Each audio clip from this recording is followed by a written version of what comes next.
સ્કંદ પુરાણની કથાને આગળ વધારીએ. ભાગ 36. આ વાત નારદજીએ મને કહી છે. તેથી ભવન અને તોરણ સહિત ઋષિજીનું સુંદર મંદિર તમે શીઘ્ર તૈયાર કરો. તેનું મુખ્ય દ્વાર પશ્ચિમ તરફ હશે. આમ કહીને દેવશિલ્પીનું વિધિવત પૂજન કરીને રાજાએ તેમને મંદિર નિર્માણના કાર્યમાં નિયુક્ત કર્યા અને શિલા સંગ્રહ કરનાર સેવકોને બહુ ધન આપીને તે કાર્યમાં જોડી દીધા. તે સુંદર મંદિર જોકે ઘણા દિવસે તૈયાર થવાનું હતું, તેમ છતાં દેવશિલ્પીના મહિમાથી ચોથા દિવસે જ બનીને તૈયાર થઈ ગયું. ત્યાર પછી પાંચમા દિવસે સવારે નિત્યકર્મ પછી પ્રતિષ્ઠા વિધિની બધી સામગ્રી એકત્ર કરીને જ્યારે રાજા નારદજીના આગમનની પ્રતીક્ષા કરી રહ્યા હતા, ત્યારે શંખ, મૃદંગ, ઢોલ, ગીત, મંગલ વાદ્યો તથા હાથીઓના ઘંટનો ધ્વનિ ગુંજી ઉઠ્યો. સાથે જ ઉચ્ચ સ્વરથી જય જયકાર શબ્દ ગુંજી ઉઠ્યો. એટલામાં નારદજી વિશ્વકર્માએ બનાવેલી સુંદર નૃષિ મૂર્તિને લઈ આવી ગયા. તે મૂર્તિમાં પ્રાણ પ્રતિષ્ઠા થઈ ચૂકી હતી. તેમણે દિવ્ય માળા અને વસ્ત્ર ધારણ કર્યા હતા. તેના પર દિવ્ય ચંદનનો લેપ કરવામાં આવ્યો હતો. તે બધી બાજુથી તેજપૂર્ણ હતી અને સર્વને હર્ષ પ્રદાન કરી રહી હતી. તેને જોઈને રાજા અને તેમના અનુયાયી બહુ પ્રસન્ન થયા. બધાએ દેવર્ષિ નારદજીની પ્રશંસા કરી. પછી નજીકથી જોઈને તેમાં ઋષિજીની આકૃતિ જોઈ અને એવો નિશ્ચય કર્યો કે આ આદિમૂર્તિ ભગવાન ઋષિની પ્રતિમા છે. ત્યારે પ્રસન્ન થયેલા રાજા ઇન્દ્રધૂમને ભગવાન ઋષિની પરિક્રમા કરી અને ધરતી પર મસ્તક મૂકી સાષ્ટાંગ પ્રણામ કર્યા.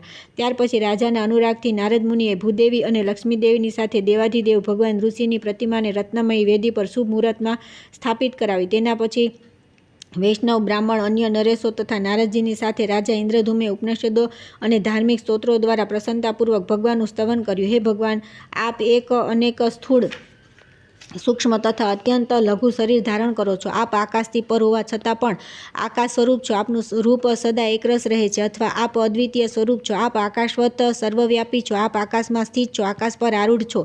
વ્યોમ કે શિવ તથા પદ્મયોની બ્રહ્મા આપના જ સ્વરૂપ છે. હે દિવ્ય ઋષિ રૂપે પ્રગટ થયેલા પરમાત્મા, આપનું તેજ કરોડ સૂર્ય સમાન છે. હે પ્રભુ, આપ દુઃખરૂપ સમુદ્રોમાંથી મારો ઉદ્ધાર કરો. આપ નિત્ય સમીપ છો, દૂર દૂર છો, ન દૂર છો, ન સમીપ છો, તથા બોધ્ય અને બોધ આપના જ સ્વરૂપ છે. આપ જ્ઞેયના પણ જ્ઞેય છો, જ્ઞાન ગમ્ય હોવા છતાં અગમ્ય છો, માયાથી અતીત છો. આપના સુધી કોઈ પણ પ્રમાણની પહોંચ નથી, છતાં લોકો અનુમાનથી આપના વિશે વિચાર કરે છે. આપ સર્વના આદિ, સર્વના કર્તા, સર્વને અનુમતિ પ્રદાન કરનાર તથા સર્વના પાલક અને સંહારક છો. હે વિશ્વ સાક્ષીને આપને નમસ્કાર છે. આપ જ્યોતિ સ્વરૂપ, જ્ઞાન સ્વરૂપ, પ્રકાશપુંજ, વ્યૂહાકાર અને સૃષ્ટિના કારણ છો. દુઃખોનો વિનાશ કરવાના એકમાત્ર કારણ હોઈને પણ આપ વાસ્તવમાં કારણ નથી. સર્વના સંશયોને છિન્નભિન્ન કરવા માટે આપ સર્વપ્રથમ પ્રગટ થયા છો. હે સ્વામીને, આપ મને આપના ચરણાવિંદોની શ્રેષ્ઠ ભક્તિ પ્રદાન કરો, જે ચારે પુરુષાર્થોનું મૂળ કારણ છે. ભક્તના અભિષ્ટ મનોરથોની પૂર્તિ કરવાવાળા આપ ભગવાન ઋષિના હું શરણમાં છું. પોતાના ચરણોનો આશ્રય લેનારા લોકોના પાપ પુંજનો વિનાશ કરનારા દયાસાગર ઋષિજીને હું પ્રણામ કરું છું. ત્રણેય લોક જેમના ઉદરમાં સ્થિત છે તે ઋષિદેવને હું નમસ્કાર કરું છું. દિનો પર દયા કરનાર હે વિષ્ણુ, આપને નમસ્કાર છે, નમસ્કાર છે, નમસ્કાર છે. આપ મારી અનાથની રક્ષા કરો. હું મારા આ ચર્મચક્ષુ વડે આપના દિવ્ય સ્વરૂપના દર્શન કરી શકું એવી કૃપા કરો. આપની કૃપાથી મારા 1000 અશ્વમેઘ યજ્ઞો નિર્વિઘ્ને સંપન્ન થયા.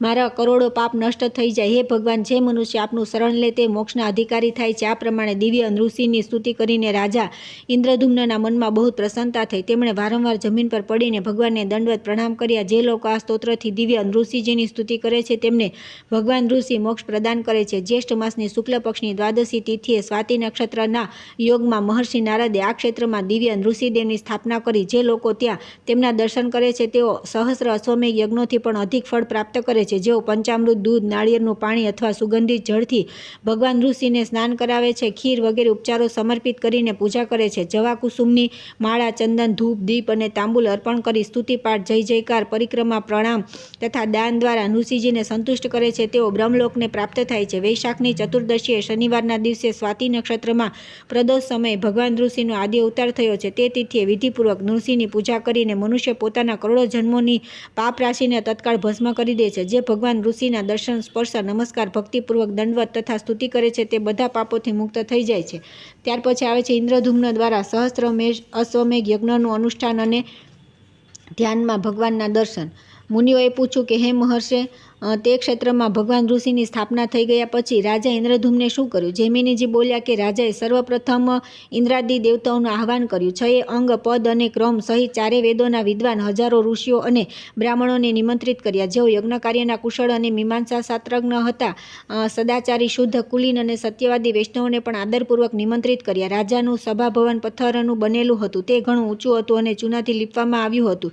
તે 2 કોસ વિસ્તારનું હતું. તેમાં નીચેની જમીન ક્યાંક રત્નોથી મઢેલી મઢેલી હતી, ક્યાંક સોનાથી, ક્યાંક સ્ફટિક મણીથી અને ક્યાંક ચાંદીથી મઢેલી હતી. તે ભવનની ચારે બાજુ સુખપૂર્વક ઉતરી શકાય તેવી સીડીઓ બનાવેલી હતી. શુભ દિવસ અને શુભ નક્ષત્રમાં બધા સભાસદોને આમંત્રિત કરીને રાજાએ સૌને આસન આપ્યા. જ્યારે બધા લોકો સુખપૂર્વક યથાયોગ્ય બેસી ગયા ત્યાં રાજાએ પોતાના પુરોહિત સાથે આવીને દેવતાઓ, ઋષિઓ અને રાજાઓની વચ્ચે રત્ન સિંહાસન પર બેઠેલા સચિપતિ ઇન્દ્રનું દિવ્ય માળા, ચંદન, વસ્ત્ર અને આસન વગેરે દ્વારા સર્વપ્રથમ પૂજન કર્યું. ત્યાર પછી વૈષ્ણવોની પૂજા કર્યા પછી નારદ અને પુરોહિત સહિત તેમણે ઇન્દ્રને કહ્યું કે હે દેવેશ્વર, હું અશ્વમેઘ યજ્ઞ દ્વારા યજ્ઞ પુરુષ ભગવાન વિષ્ણુનું પૂજન કરીશ. આપ એના માટે મને આજ્ઞા આપો અને જ્યાં સુધી 1000 યજ્ઞ પૂરા ન થાય ત્યાં સુધી દેવતાઓ સહિત આ સભાભવનમાં નિવાસ કરો. આપે પહેલાં અહીં જે શરીરધારી નીલમાધવના દર્શન કર્યા છે તે રેતીમાં છુપાઈ ગયા છે. તેમના ફરી પ્રત્યક્ષ થવાથી આપનું પણ કલ્યાણ થશે. તે માટે મારો આ બધો પ્રયાસ છે. રાજાને આ પ્રમાણે સૂચિત કર્યા પછી ઇન્દ્રાદિ દેવતાઓએ કહ્યું કે હે ઇન્દ્રધૂમ્ન, તમે ખરેખર મહાત્મા છો. તમે આ પૃથ્વી પર સત્યવ્રતનું પાલન કર્યું છે. અમે પહેલેથી જ તમારા ભવિષ્યના કાર્યક્રમને જાણી લીધો છે. તમારું આ કાર્ય ત્રણેય લોકને પવિત્ર કરનારું છે અને એમાં તમારા સહાયક થઈશું. તમે ભક્તવત્સલ ભગવાન વિષ્ણુ સહસ્ત્ર અશ્વમેઘ યજ્ઞ દ્વારા પૂજન કરો. ત્યાર પછી રાજા યજ્ઞના આરંભ માટે ભગવાનનું પૂજન કર્યું. ભગવાન વિષ્ણુને સભાભવનમાં ઇષ્ટદેવના સ્થાન પર બેસાડી રાજા પોતાની પત્ની સાથે નિશ્ચિત મુહૂર્તની પ્રતીક્ષા કરવા લાગ્યા. સ્વસ્તિ વાચન થઈ ગયા પછી પુણ્ય વાચન અને અભ્યુદયક શ્રાદ્ધ સંપન્ન કર્યું. ત્યાર પછી બધી સામગ્રી લઈને રાજાએ ઋત્વિકોની વરણી કરી. વરણી થઈ ગયા પછી તેમણે પત્ની સહિત રાજાને યજ્ઞની દીક્ષા આપી. વેદીના સંસ્કાર કરીને તેના પર પ્રજ્વલિત અવહનીય અગ્નિની સ્થાપના કરવામાં આવી. તે અગ્નિ સાક્ષાત ભગવાન વિષ્ણુનું તેજ છે. પછી પ્રોક્ષણને અભિમંત્રિત કરીને ઉત્તમ લક્ષણવાળા અશ્વને છોડવામાં આવ્યો. યજ્ઞની દીક્ષા લઈને રાજા મૌન થઈને મૃગચર્મ પર બેઠા. જ્યાં સુધી મહાયજ્ઞનું કાર્ય ચાલતું રહ્યું ત્યાં સુધી દરેક મનુષ્યને માટે ત્યાં 6 પ્રકારના અન્ન, પાન વગેરે ચતુર રસોઈયાઓ દ્વારા તૈયાર કરવામાં આવ્યા હતા. તે યજ્ઞમાં દરરોજ લોકોના સન્માન અને આદરમાં વૃદ્ધિ થઈ રહી હતી. નિત્ય નવા નવા ભોજ્ય પદાર્થો એક એકથી ચઢિયાતા પીરસવામાં આવતા હતા. ત્યાં સર્વત્ર પ્રયત્નપૂર્વક લોકોનો આદર સત્કાર કરવામાં આવતો હતો અને આગ્રહપૂર્વક ભોજન કરાવવામાં આવતું હતું. ત્યાં કોઈને યાચના કરવી પડતી ન હતી. કોઈ ભોજન કર્યા વિના પાછું જતું ન હતું. મહારાજાના મહેલ દરેકને માટે પોતાના ઘરે જવા રવાના થઈ ગયા હતા. ભગવાન વિષ્ણુની પ્રસન્નતા માટે કરવામાં આવતા તે યજ્ઞમાં યજ્ઞના અનુષ્ઠાનમાં કુશળ તથા સદાચાર વિભૂષિત વિદ્વાનો કાર્યરત હતા. અગ્ન ધ્યાનથી લઈને અવભૃત પ્રચાર સુધી બધા કાર્ય ક્રમશઃ અને વિધિવત પૂર્ણ થયા. કોઈ પણ મંત્ર કદી સ્વર અને વર્ણથી હીન થવા પામ્યો ન હતો. વિધિના વિધાયક મહર્ષિ ત્યાં યજ્ઞકર્મના અધિષ્ઠાતા હતા. તેથી ક્યાંય કર્મમાં ત્રુટિ રહેવા પામી ન હતી. ત્યાં સપ્તર્ષિ, યજ્ઞવલ્ક્ય વગેરે મુનિ જે ગુણ દોષનો વિભાગ કરનારા છે, યજ્ઞના દિવ્ય સદસ્ય, યજ્ઞના સાક્ષી અને યજ્ઞકર્મ કરાવનાર હતા, તેમની જ ઋત્વિજો રૂપે વરણી કરવામાં આવી હતી. યજ્ઞમાં સામેલ થયેલા મુનિઓ પરસ્પર કથા વાર્તાના પ્રસંગમાં વૈદિક વાક્ય, સૂક્ત અને ગુહ્ય ઉપનિષદની ચર્ચા કરતા હતા. તમામ પાપોનો નાશ કરનારા ભગવાનના ચરિત્રોની કથા ત્યાં થયા કરતી હતી. રાજા ઇન્દ્રધૂમ્નના યજ્ઞમાં બધા દેવતાઓ પ્રત્યક્ષ આવીને હવિષ્ય ગ્રહણ કરતા હતા. તે યજ્ઞ ત્રણેય લોકને પ્રસન્ન કરનાર હતો. આ પ્રમાણે ક્રમશઃ વિધિપૂર્વક ચાલનારો તે અશ્વમેઘ યજ્ઞ 999ની સંખ્યા સુધી પહોંચ્યો.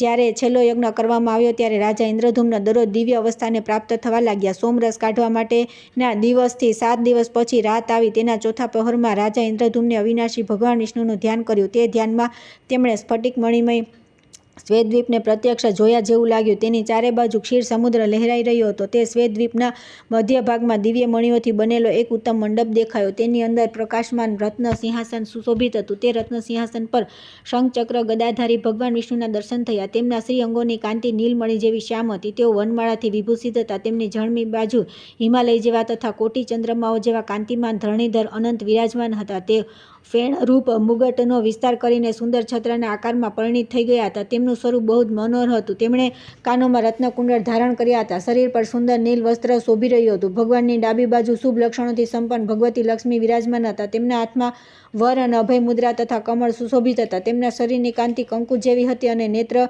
બહુ સુંદર હતા. તેઓ કમલાસન પર બેઠા હતા. ભગવાનની આગળ બ્રહ્માજી હાથ જોડીને ઊભા હતા. શ્રીહરિના ડાબા ભાગમાં વિવિધ મણિમય સુદર્શન ચક્ર હતું.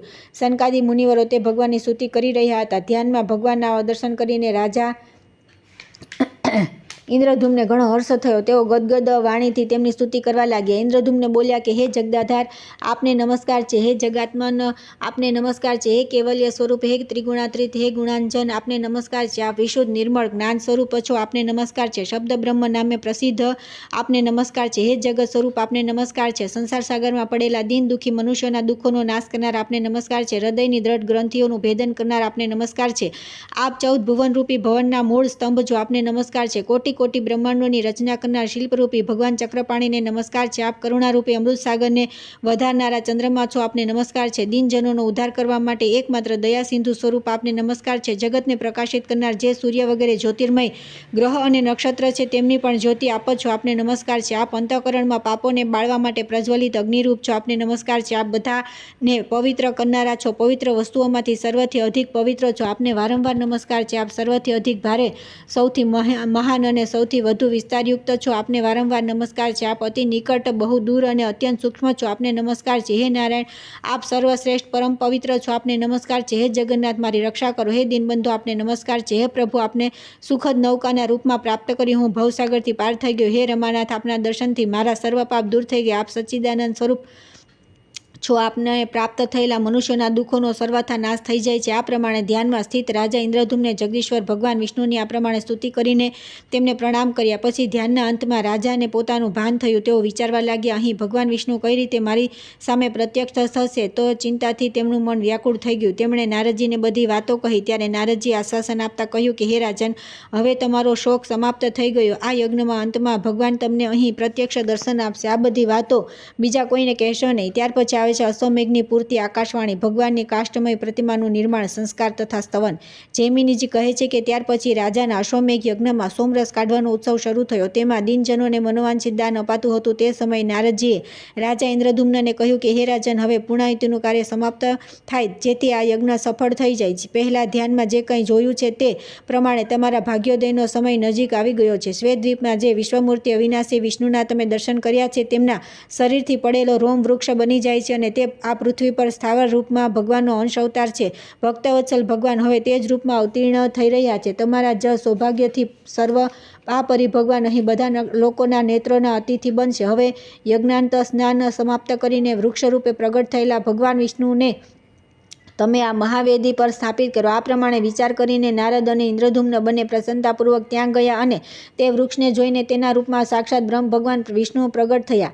એવું માનીને બધા લોકો બહુ પ્રસન્ન થયા. 4 શાખાઓ યુક્ત તે ચતુર્ભુજ વૃક્ષનું દર્શન કરીને રાજાએ પોતાના પરિશ્રમને સફળ માન્યો. પછી નીલમણિ માધવના અંતર્ધ્યાન થવાના શોક હતો તેમણે છોડી દીધો અને વારંવાર તે વૃક્ષને પ્રણામ કરી નેત્રોમાંથી આનંદાશ્રુ વહાવીને રાજાએ બ્રાહ્મણો પાસે તે વૃક્ષને મંગાવ્યું. તે લોકો માળા અને ચંદનથી વિભૂષિત વિષ્ણુના તે દિવ્ય વૃક્ષને મહાવેદી પર લઈ આવ્યા. નારદજીના કહ્યા પ્રમાણે રાજાએ તે વૃક્ષનું પૂજન કર્યું અને પૂજા સમાપ્ત કરીને મુનિશ્રેષ્ઠ નારદજીને પૂછ્યું કે હે મુનિ, ભગવાન વિષ્ણુની પ્રતિમાઓ કેવી બનશે અને તે પ્રતિમાઓ કોણ બનાવશે? નારદજીએ કહ્યું કે હે રાજન, ભગવાનની લીલા જાણી શકાતી નથી. આવી વાતચીત થઈ રહી હતી તે જ વખતે આકાશવાણી સંભળાઈ, ભગવાન વિષ્ણુ અત્યંત ગુપ્ત રાખેલી મહાવેદી પર સ્વયં પ્રગટ થશે. 15 દિવસ સુધી આ વેદીને ઢાંકી રાખવામાં આવે. હથિયાર હાથમાં લઈને અહીં ઊભા રહેલા આ વૃદ્ધ સુથાર છે, તેને અંદર પ્રવેશ કરવાની દરવાજા બંધ કરી દો. જ્યાં સુધી મૂર્તિઓની રચના થાય ત્યાં સુધી બહાર વાજિંત્રો વાગતા રહે, કેમ કે રચનાનો અવાજ કાને પડે તો બહેરા બનાવી દેનારો છે. કોઈ પણ અંદર જવું નહીં અને ન કદી જોવાનો પ્રયત્ન કરવો, કેમ કે ત્યાં કામ કરનાર સિવાય જે જોશે તે અંધ થઈ જશે. ત્યાર પછી રાજાએ જે રીતે આકાશવાણી કહ્યું હતું તેવી જ વ્યવસ્થા કરી દીધી. ક્રમશઃ 15મો દિવસ આવતા જ ભગવાન સ્વયં 4 વિગ્રહોમાં પ્રગટ થયા. બલભદ્ર, સુભદ્રા અને સુદર્શન ચક્રની સાથે ભગવાન જનાર્દન દિવ્ય સિંહાસન પર વિરાજમાન થયા. ભગવાનના 4 દિવ્ય રૂપ સંપન્ન થઈ ગયા પછી સંપૂર્ણ વિશ્વના ઉપકારના માટે ફરી આકાશવાણી થઈ. હે રાજન, આ 4 પ્રતિમાઓને સારી રીતે વસ્ત્રથી આચ્છાદિત કરીને તેમને પોતપોતાના સ્વાભાવિક રંગની પ્રાપ્તિ કરાવો. ભગવાન જનાર્દન નીલમેઘ જેવો શ્યામ વર્ણ ધારણ કરે. ભગવાન બલભદ્ર શંખ અને ચંદ્રમા જેવા ગોર વર્ણથી વિરાજમાન થાય. સુદર્શન ચક્રનો રંગ લાલ હોવો જોઈએ અને સુભદ્રા દેવી કંકુ જેવા અરુણ વર્ણના હોવા જોઈએ. આ વિગ્રહો પર પહેલાના કરેલા રંગ વગેરે સંસ્કાર ભૂસાઈ જતા દર વર્ષે નવા સંસ્કાર કરાવવા જોઈએ. માત્ર દિવ્ય વલ્કલ લેપ રહેવો દેવો જોઈએ. જો કોઈ પ્રમાદવશ આલેપને દૂર કરશે તો રાજ્યમાં દુકાળ અને કોલેરા ફેલાશે. હે રાજન, તમારે પણ વસ્ત્રાભૂષણ રહિત આ મૂર્તિઓના દર્શન કરવાનો જોઈએ. બીજા મનુષ્યો પણ જો વસ્ત્રાભૂષણ વિનાના વિગ્રહોને જોશે તો તેમના માટે પણ ઉપર જણાવેલ ભય ઉત્પન્ન થશે. અનેક પ્રકારના લેપથી લિપ્ત અને અદ્ભુત શૃંગારોથી યુક્ત મૂર્તિઓના દર્શન કરવા જોઈએ. હે રાજન, તમારા પર કૃપા કરી ભગવાન પ્રગટ થયા છે અને તમારી જ કૃપાથી તેઓ બધા જીવોને ધર્મ, અર્થ, કામ, મોક્ષ પ્રદાન કરશે. નીલાચલ પર્વત પર કલ્પવૃક્ષના વાયવ્ય કોણમાં 100 હાથ દૂર અને ભગવાન ઋષિના ઉત્તર ભાગમાં જે વિશાળ મેદાન છે તેમાં અત્યંત સુદૃઢ અને 1000 હાથ ઊંચું મંદિર બનાવડાવી તેમાં ભગવાનની સ્થાપના કરો. પહેલા આ પર્વત પર જે દરરોજ ભગવાન નીલમાધવનું પૂજન કરતો હતો તે વિશ્વાવસુ નામનો શબર શ્રેષ્ઠ વૈષ્ણવ છે. તેની સાથે તમારા પુરોહિતની મિત્રતા થઈ ગઈ. આ બંનેની સંતતિને ભવિષ્યના ઉત્સવોમાં ભગવાનના વિગ્રહ પર લેપ અને સંસ્કાર કરવાના કાર્યમાં નિયુક્ત કરો. આ પ્રમાણે કહીને તે દિવ્ય આકાશવાણી મૌન થઈ ગઈ. તેના ઉપદેશ સાંભળીને રાજાએ પ્રસન્નતાપૂર્વક તેનું પાલન કર્યું. જ્યારે બલરામ, શ્રીકૃષ્ણ, સુભદ્રા તથા સુદર્શન ચક્ર પર આકાશવાણી કથનાનુસાર લેપ વગેરે સંસ્કાર થઈ ગયા ત્યારે તેમની આકૃતિ અત્યંત સુંદર થઈ ગઈ. ત્યાર પછી રાજાએ મહાવેદીનો પડદો હટાવી લીધો. પછી બધાએ રત્નસિંહાસન પર વિરાજમાન ભગવાનના દર્શન કર્યા. તે ભગવાનના વિગ્રહોના દર્શન કરીને રાજા ઇન્દ્રધૂમના આનંદના સમુદ્રમાં ડૂબી ગયા અને નેત્રોને થોડા થોડા બંધ કરીને પ્રેમાશ્રુ વહાવતા હાથ જોડીને થાંભલાની જેમ ઊભા રહ્યા. ત્યારે નારદજીએ રાજાને કહ્યું કે હે નૃપશ્રેષ્ઠ, આ કમળનયન ભગવાન જગન્નાથના દર્શન કરો. આ ભક્તો પર અનુગ્રહ કરવા માટે સંપૂર્ણ જ્ઞાનના સાગર છે. આ જ શ્રી હરિને નિરખવા માટે યોગીજનો મનનો સંયમ કરીને સદા પ્રયત્ન કરતા રહે છે. તે જ ભગવાન વિષ્ણુ આજે કાષ્ટમય શરીરમાં સ્થિત થઈને તમારા પર અનુગ્રહ કરવા માટે પ્રત્યક્ષ થયા છે.